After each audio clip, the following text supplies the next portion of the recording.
Hi there. Over the last 6 or 7 months, we've been asked some recurrent questions on company secretarial matters for Singapore. So here we're just going to summarize some of them and give you the answers. So here we go. First of all, Singapore residents, or rather non-Singapore residents, can be shareholders and directors. There's no foreign ownership restrictions in that sense. The registered office has to be in Singapore, and as we've detailed in another slide, there are requirements around the registered office in Singapore and access hours, etc. Having a Singapore company, whether you own it or you're a director of it, does not give you the right to work in Singapore. The same, it's similar in Hong Kong as well. Um, if you do own a Singapore company, you still need to get your employment pass or similar.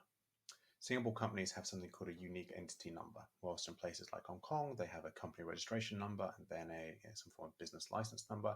Singapore has a unified number called the unique entity number. And that's really important to know. Often suppliers or vendors may ask for it. The minimum paid up share capital of a Singapore company is just $1 Singapore. The annual return has to be filed within a month of the AGM being done, and AGMs can be no later than 15 months between each AGM.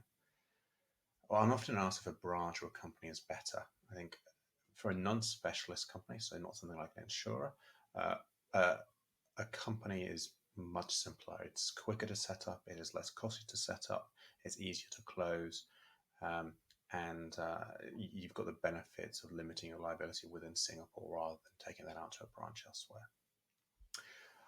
On audit, we've got another slide, another presentation on Singapore audit requirements. Small companies in Singapore are not required to be audited, so that is a saving against some other territories. If you change directors, registered directors, etc., you need to update ACRA, which is essentially the company registry, of changes generally within 14 days. And do you have to have a local director? Yes, you do. This is one of the local requirements. Both the company secretary has to be local and you have to have a local director.